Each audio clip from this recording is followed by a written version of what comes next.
allowed to be naked in public at a park next to kids is an attack on the LGBTs. LGBT erasure. That's how good they have it, that if they're not allowed to be naked in front of kids, it's oppression. Yeah. So thanks for that, Seattle. And a lot of people say, oh, trans people, when it comes to the bathrooms or how they act in public, they're not predators, they're not perverts, they're not trying to get anyone, they just want to use the bathroom or use the public space. But here we have a quick list of just a few in the last year, I believe, of LGBT trans types who are doing creep shit in the bathroom. I'll read a few. Christopher Hambrook lied about being transgender to stay in two women's shelters, raped 2 women there, one who was deaf and one who had fled domestic abuse. Oh, the domestic abuse girl who's going to a women's shelter?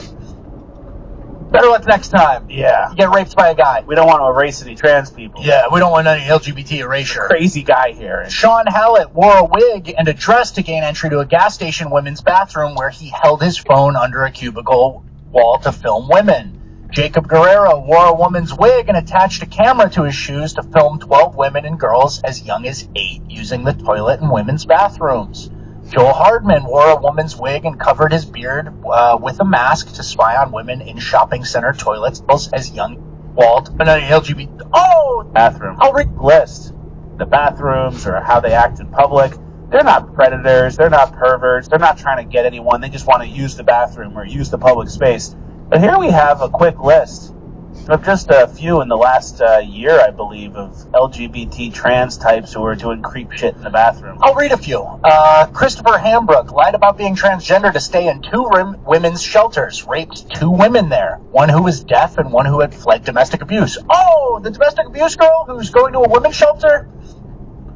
Better luck next time. Yeah. You get raped by a guy. We don't want to erase any trans people. Yeah, we don't want any LGBT erasure. Crazy guy here. Sean Hallett wore a wig and a dress to gain entry to a gas station women's bathroom where he held his phone under a cubicle wall to film women.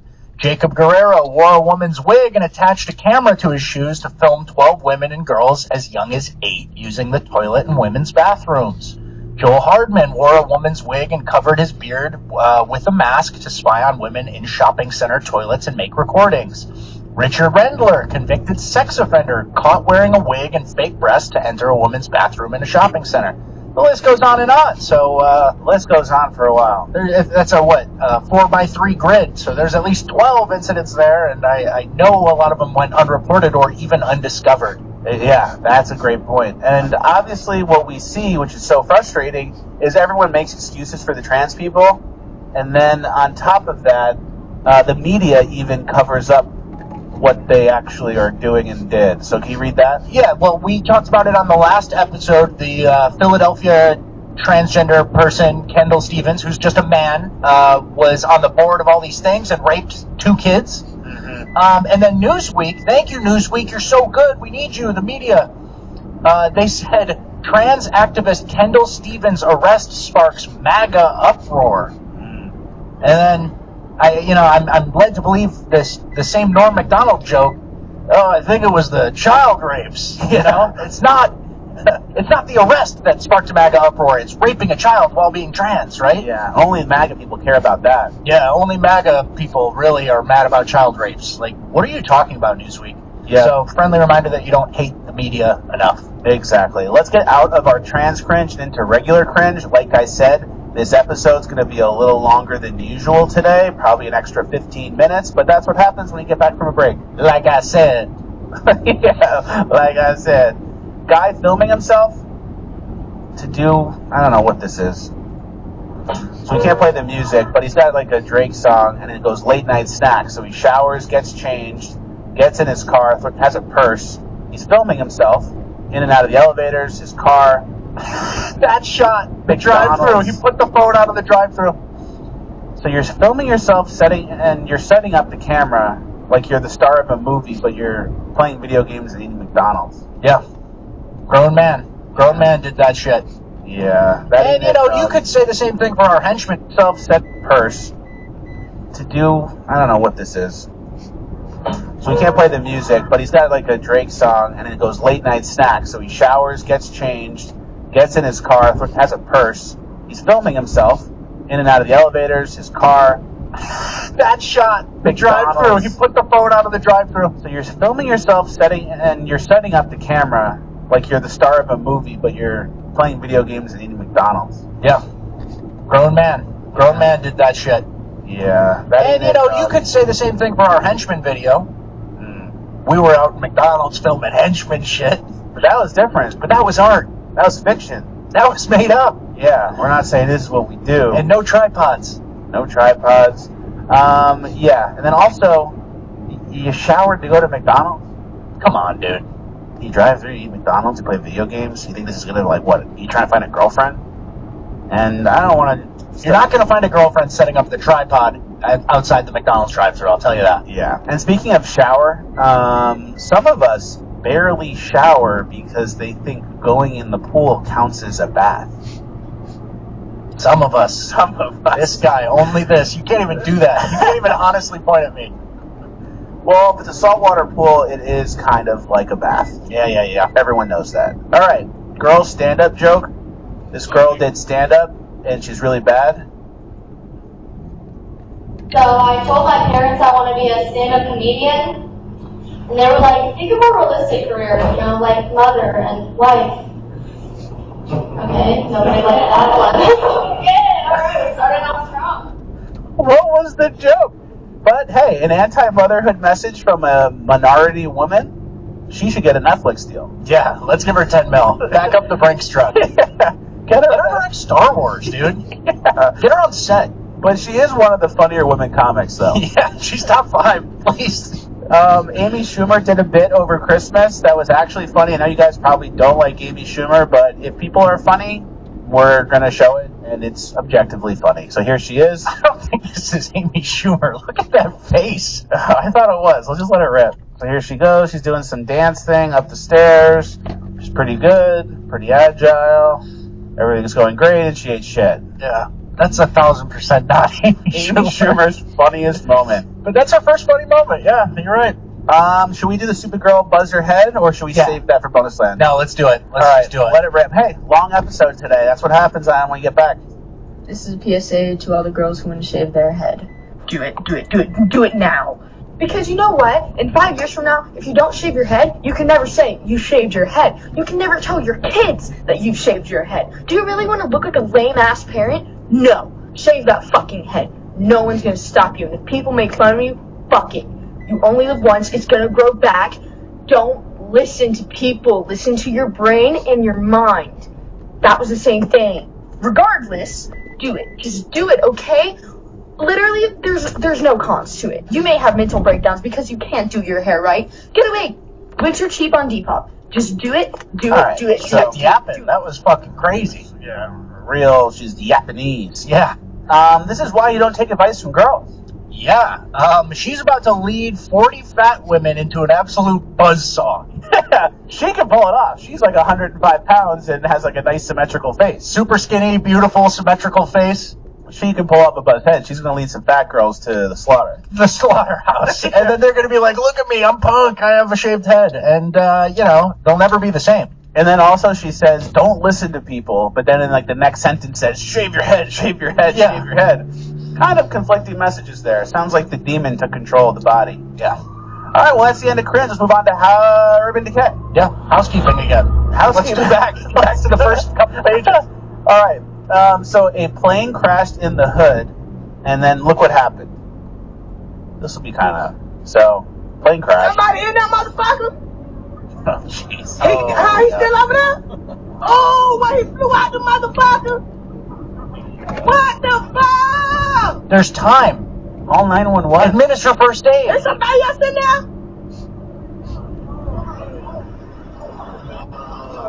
Yeah, see Leprechaun say, yeah.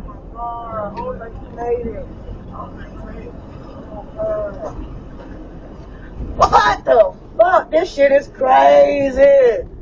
Oh no, oh my goodness. He's like moving. Crazy. Yeah, somebody done called him. She goes on to say, oh, he's still moving. And it's like, yes, time is of the essence. Right now, help is needed more than ever. There's another guy who kind of flew further out. Yeah. And they're saying, he moving too. And it's like, at least they didn't rob him. Honestly, guys, if you're flying a small plane, I would just avoid flying parallel with MLK. Yeah. I would just try to stay above some golf courses, maybe. There's probably a dentist and a doctor in a foursome somewhere. That's a good point. Avoid MLK Boulevard and let's just, like, stay healthy. Maybe the guy could have lived. Yeah, I think he did live. Okay, so they fucked it even more. At least they didn't rob him. At least they didn't twerk. Yeah, thank God. But we didn't see the full report. Honestly, yeah, we might have stopped it early. They might have started twerking. We're on the plane. On the plane. I'm twerking on the plane. All right, let's move on. There was a guy who was asked to pick up his dog's poop, and then he shot somebody in the chest. Yeah, so I guess this is part of a broader lesson here. This guy, Stephen White, 34, had gotten into an argument with a neighbor when the neighbor asked him to pick up his pooch's poop from their shared area, according to the outlet. The suspect pulled out a handgun and shot the man in the chest, according to an arrest warrant obtained by the news outlet. Yeah, so you a Karen for not wanting dog shit in your common area. And not only are you a Karen, but being a Karen is a death sentence, death penalty for you. Yeah. And then so this tweet, which is what we kind of agree with, said this is why white people call the cops on these guys over petty stuff. This is the type of reaction you can expect if you ever dare to politely ask them to stop doing antisocial or obnoxious things. Yeah, how dare you hold a black person to normal societal standards? Yeah, so, I mean, you know how there's this big psyop by the left to say, hey, don't call the police on people, like, that you're sending men with guns to a situation. It's like, I'm not getting involved in the situation if I think this person might be unstable. And what are some of the leading indicators of being unstable? I don't know, antisocial stuff, being loud, Not following rules. some markers that, you know, I personally don't have. And so, you know, there's this psyop happening where the police are bad, but if you got the police involved, and obviously you can't call the police for someone's dog shitting, right? Mm-hmm. But it's like, yeah, man, I'm not going to solve this myself. I'm going to send in a professional who has a gun. Yeah. And then Stephen King, he sees stuff like this and says, oh, these are gun problems. Yeah, Jim Jordan said 19 shot, 3 dead, one holiday weekend, Democrat-run Chicago. And Stephen King goes, guns, Jimmy, guns. Yeah. So that guy with the dog poop, it's a gun problem. Yeah, the gun just magically floated into his hand, and the Glock switch just magically popped up, and then it goes... So then he let that thing talk. And then he had no control. He had to let that thing talk. And Stephen King, who's like the most aging, worst writer ever now, is it's guns. The guns just got possessed. That's like a Stephen King book. The gun, it got possessed, and the gun started shooting randomly. And the guns, if that were actually the issue, it would probably be a consistent on the graph of like gun crime across all races. But here's the graph. Firearm homicide rate per 100,000. It says, we don't exactly have a gun problem. U.S. black is up there by 19.8. U.S. Hispanic, they're trying. Yeah. And they're coming across the border. So they're trying to catch up, 6.4. And then Finland, Austria, France, Canada, Czech Republic, U.S. white are all pretty chill. And then it's funny that Finland is higher than U.S. white. Every country's higher than U.S. white. U.S. whites have some gun responsibility. And that's why they want to take all the guns from them. Mm-hmm. Which makes sense. Show this full auto switch just to remind people what it's like? Of course. Let's just play that really quick. And an infant in a car seat is dead. Yeah, it shoots it in the air. Don't tell that kid to do any chores. Yep. Don't tell him to pick up the dog poop, God forbid. And then let's go to another example of a guy who was asked to stop smoking a joint on the subway. And this is how he reacted. What are you doing? Just put out the joint! What the fuck are you doing? Put out the joint!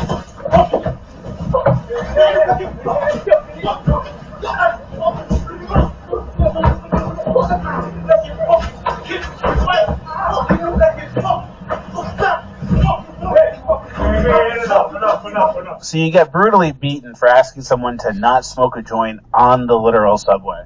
Yeah, hey, don't call the police. The police could kill that guy. Yeah. But that guy might kill you with his fists.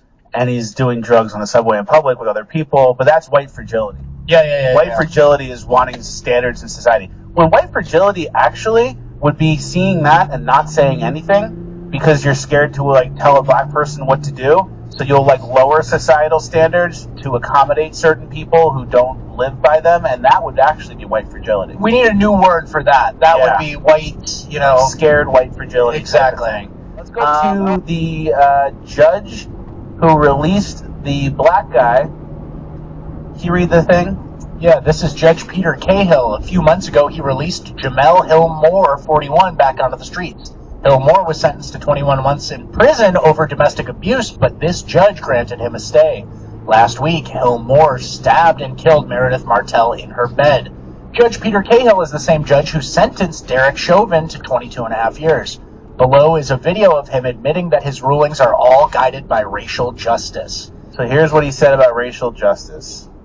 Every case that you deal with should be about racial justice. Even if everybody in your courtroom, if you're white, old white guy like me, and everybody else in the courtroom is an old white guy, even the defendant on the speeding case, you still have to figure out, am I treating this person the same way I would somebody who's younger, different age, or different ethnicity, different race?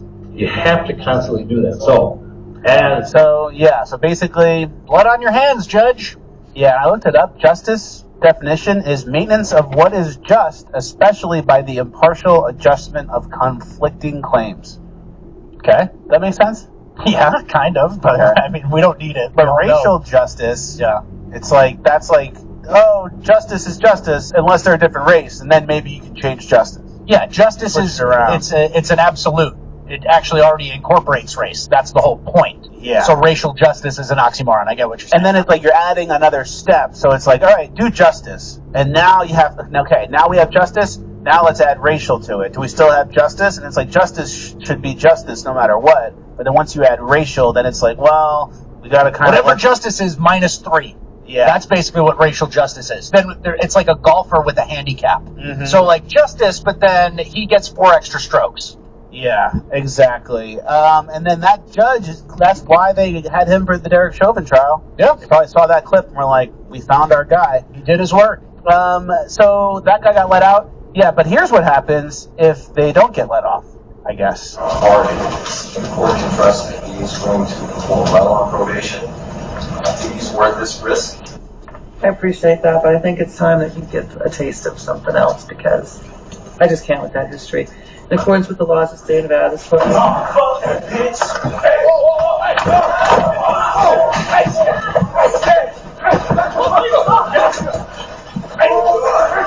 So he ends up beating up that lady. Yeah.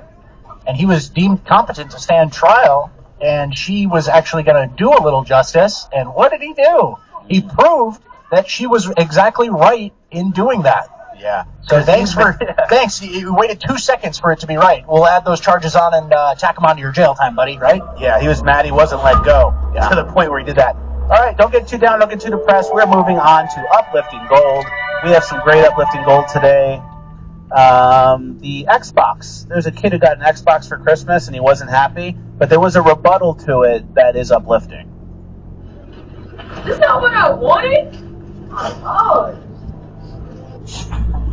Well, if I was your dad, I would tell you this. Hey, you better be grateful what you got because I would sell that Xbox today.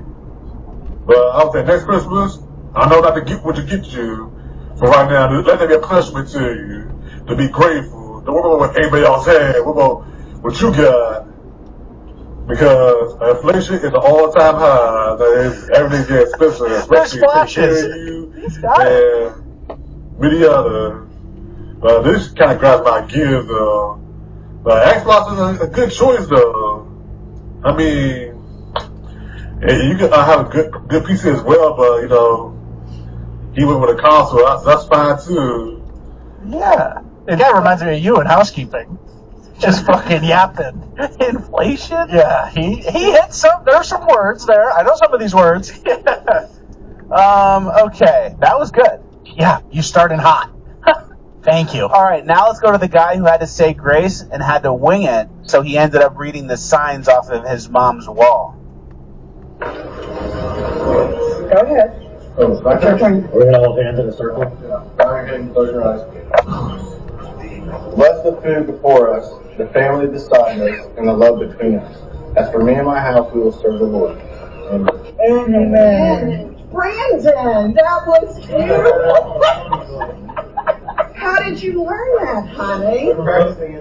How did you learn?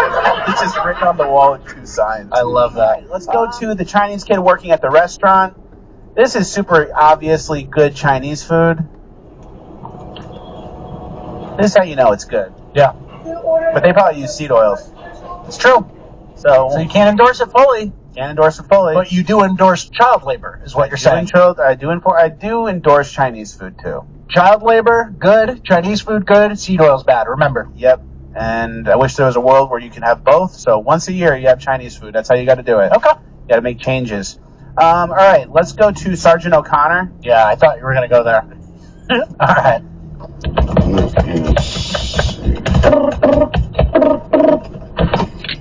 Rangertown Police Department. Sergeant O'Connor here. What? I'll be on my way. Look for a white light. Trust me, look for a white light.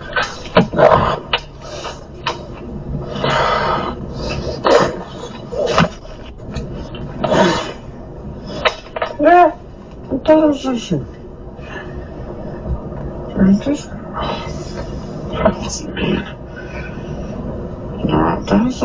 Yeah, this is a town of Power Rangers.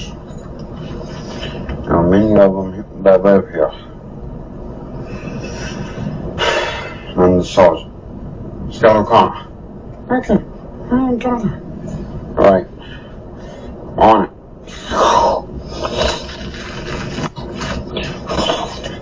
All right, listen up, people. We got a missing kid.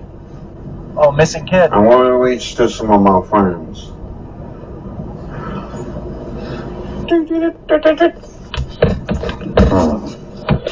That's got a location.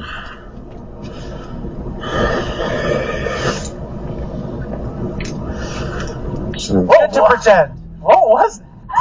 You put it here. I haven't seen this yet. I don't remember it being that slow. At the end of the episode, at least. That was... Thank God we're at the end of the episode. What was that? It's good to pretend, I guess, Sergeant O'Connor. I liked it. Yeah.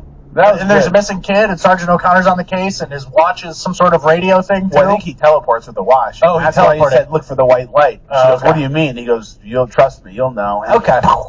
And then... Okay, we're back to uplifting gold then. Okay. All right. New York City in the 60s. Yeah. This is we were talking about before about only once they gaslight you that crime and illegals have always been pouring over and they're asylum seekers and crime's actually down, then the only people who can tell you how it actually was are guys like this and footage. If you were to go back to any period of time in New York, when do you think was the best time to be here? The 60s. By the 60s. People were people. Unfortunately, we have changed so much. I travel in a subway, I travel in bad trains to Jersey, and people are not people anymore.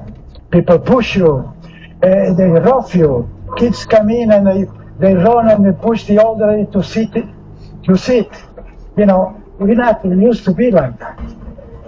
And especially that's real. Lost an era. Keep pushing old ladies on the subway. You used to get out of the way, let them sit. Now you rush to get their seat before they can. Ain't nobody got manners. We lost it. Yeah. All right, last clip of Uplifting Gold is this hockey on a lake. This is Americana. Might be in Canada. Or Canadian Kana, I was going to say. But look at this. Isn't that special?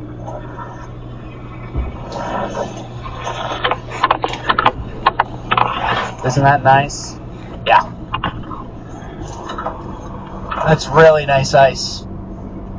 That's great ice. All right, well, that's the end of the episode. It is Friday, so we're going to do some shout-outs. Not the full list of shout-outs, though, because we're running out of time. Okay.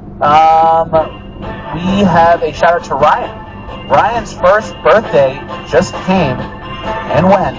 We're very happy to have him as a show watcher, even though he's only 1 year old. He knows what's going on. He likes the show. He doesn't miss an episode with his parents. Yeah, and shout out to Ryan's dad, too. Shout out to Ryan's dad. You know him, friends in real life. In real life. Also, RRB Secret Santa stuff. Run through that, and then we're done. Schizo stuff. Here it is. We did the Secret Santa thing. We talked about it before, but Melanie really one-upped everybody here. Taylor Swift with the giant fake cans. Actually, we can't show this. Okay. Yeah, there's some stuff in here, so we can't show that one.